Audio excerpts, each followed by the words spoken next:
IT firm পর্যন্ত ছিল। একজন প্রফেশনাল শুটারের বাবা মা ভাই বোন এরকম আত্মীয় স্বজন পরিবার পরিজন খুঁজে পাওয়া কি এত সহজ হওয়ার কথা? এবং তিনি কি সত্যি এমন একটা হত্যা প্রচেষ্টার পর তার বাবা মায়ের সঙ্গে দেখা করতে যাবেন? মানে যেটা এখন পত্রিকায় পড়ছি যে তারা বলেছেন যে তারপর বাবা মা তাদেরকে পালিয়ে যেতে সাহায্য করেন। এমন ঘটনা কি একজন প্রফেশনাল শুটারের ক্ষেত্রে ঘটবার কথা?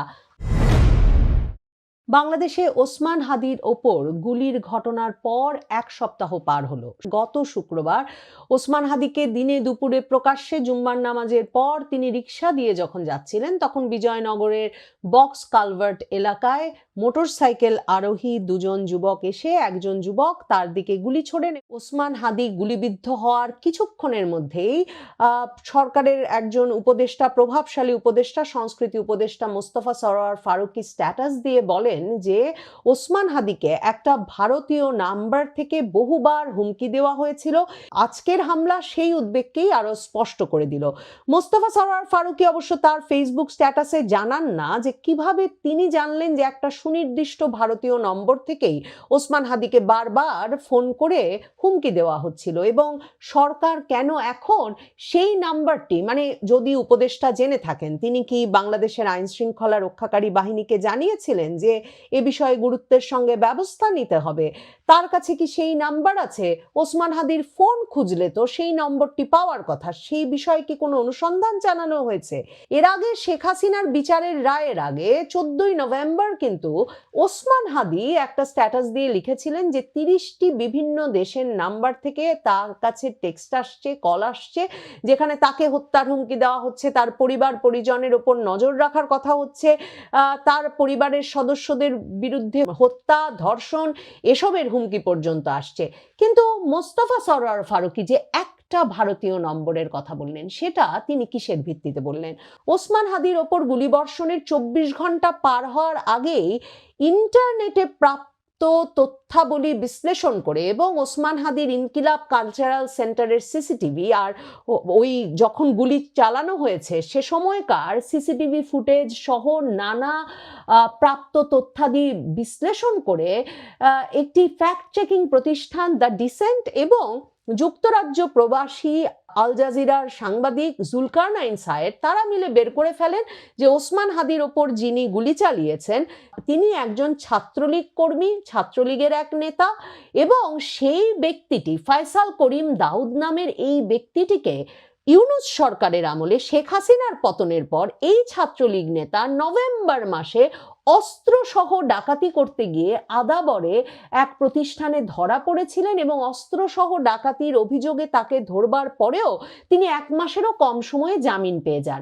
জুলকারনাইন সায়ের তখনই জানিয়ে দেন যে এই তরুণ যেমন আদাবর থানা ছাত্রলীগেরই পদাধিকারী ছিলেন, ঠিক তেমনি আদাবরেই তিনি এই ডাকাতি করতে গিয়ে ধরা পড়েছিলেন, অথচ তিনি মুক্তি পেয়ে যান।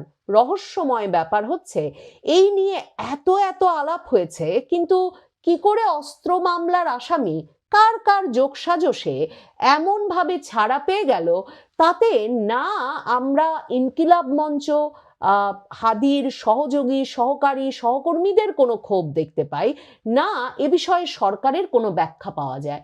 সরকারের তরফ থেকে ডক্টর মোহাম্মদ ইউনূস বিজয় দিবসের জাতির উদ্দেশ্যে ভাষণে যেমন আগেও বলে রেখেছিলেন যে তিনি সর্বোচ্চ গুরুত্বের সঙ্গে ওসমান হাদির হত্যা প্রচেষ্টাকারীকে ধরবার নির্দেশ দিয়েছেন, কিন্তু হত্যা প্রচেষ্টাকারী 2 যুবকই, মানে যে মোটরসাইকেল চালাচ্ছিল সেও এবং যে গুলি চালালো সেই ফয়সালও, দুজনেই শুক্রবার রাতের মধ্যেই সীমান্ত পাড়ি দিয়ে ভারতের পৌঁছে গেছেন।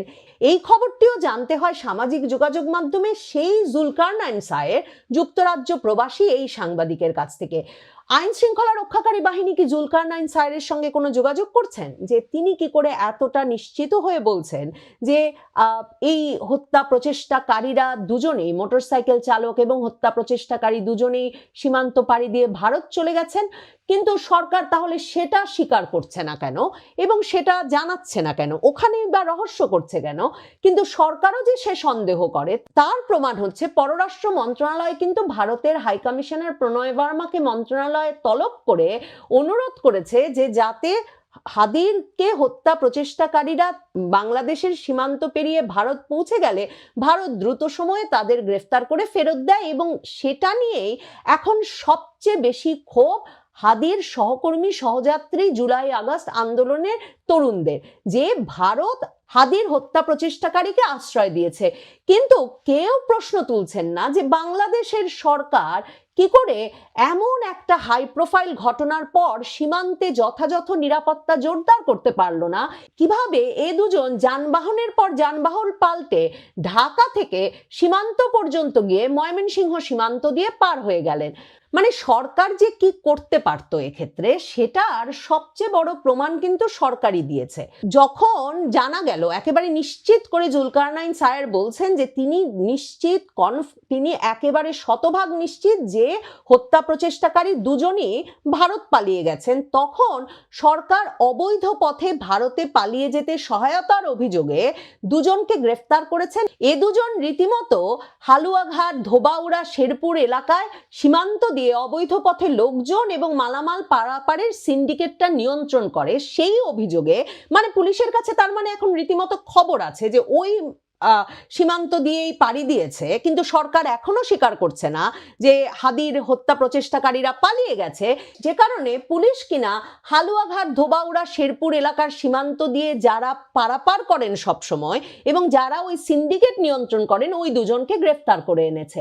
এখন এই গ্রেফতারটা পুলিশ আগে করলো না কেন? পুলিশের কাছে যদি হালুয়াঘাট, ধোবাউড়া, শেরপুরে কারা এই পারাপার করে এই তথ্য থাকে, নিশ্চিতভাবে বাংলাদেশের সকল সীমান্ত পথ দিয়ে যারা অপরাধীদের পারাপার করে, মালামাল পারাপার করে, সেই চোরাচালানকারী এবং মানুষ পারাপারকারী ব্যক্তিদের খবর তো তার মানে সারা বাংলাদেশের সকল সীমান্ত দিয়ে এই আইন শৃঙ্খলা রক্ষাকারী বাহিনীর কাছে ছিল। সেই গ্রেফতারগুলো আগে করা হলো না কেন? এই রহস্য ভেদ হয় না।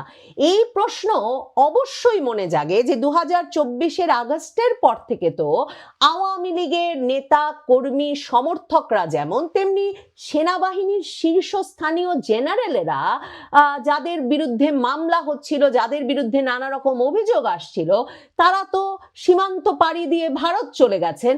তার মানে এই দুই ব্যক্তি সহ বিভিন্ন সীমান্তে এসব সিন্ডিকেট, সীমান্ত দিয়ে অবৈধ পথে লোক চলাচল এবং মালামাল পারাপার যারা নিশ্চিত করেন এবং সেসব সিন্ডিকেট যারা কন্ট্রোল করেন, নিয়ন্ত্রণ করেন, ওই ব্যক্তিরা তার মানে এই কাজগুলো অবাধে করে যাচ্ছিলেন।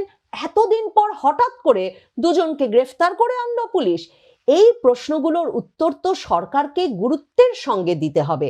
আইন শৃঙ্খলা বাহিনী কি যথাযথ তদন্ত করছে, নাকি একটা রোমহর্ষক গল্প তৈরির চেষ্টা করছে? মানে আমরা প্রতিদিন খবর পাচ্ছি পুলিশ হাদির ওপর হামলাকারী এই ফয়সালের স্ত্রী, শ্যালক, বান্ধবী সকলকে গ্রেফতার করে ফেলেছে। যেই রেন্টেকারের ব্যবসায়ী তাকে গাড়ি দিয়েছে তাকে গ্রেফতার করা হয়েছে, সকলকে গ্রেফতার করে ফেলেছে, সকলকে রিমান্ডে নিয়ে নিয়েছে। কিন্তু ওই যে ফয়সাল, যে কিনা এই হত্যা প্রচেষ্টা চালালো, এবং তার মোটরসাইকেল চালক, এ দুজনকে পালিয়ে যেতে সাহায্য করেছে। এখন পুলিশের কাছ থেকে আমরা নানা রকম রোমহর্ষক গল্প শুনছি, মানে গল্পের মধ্যে অনেক রসালো এলিমেন্ট যুক্ত হচ্ছে। যেমন ধরেন প্রতিদিন খবর উঠছে প্রেমিকাকে সঙ্গে নিয়েই হাদিকে খুনের ছক কষেন শুটার ফয়সাল। সেখানে আমরা জানতে পারি যে তার প্রেমিকা মারিয়া আক্তার লিমাকে নিয়ে ফয়সাল করিম ওরফে দাউদ খান একটা রিসর্টে বসে কিভাবে খুন করবেন এই পরিকল্পনা করেন।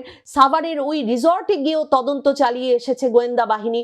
গোয়েন্দা পুলিশের তৎপরতায় এরই মধ্যে মা বাবাকে ধরে ফেলা হয়েছে ফয়সাল করিমের, এবং সংবাদ মাধ্যমগুলো খবর দিচ্ছে যে শুটার ফয়সালের বাবা মা দায় স্বীকার করেছেন, তাদেরকে কারাগারে পাঠানোর নির্দেশ দেওয়া হয়েছে, এবং তারা এই যে স্বীকারোক্তিমূলক জবানবন্দি দিয়েছেন সেখানে 164 ধারায়, মানে সেই 164 ধারায় তো কতভাবে স্বীকারোক্তিমূলক জবানবন্দি আদায় করা যায়, সেখানে তারা বলেছেন যে তারা অভিযুক্তদের পালিয়ে যেতে সহযোগিতা করেছেন এবং ব্যবহৃত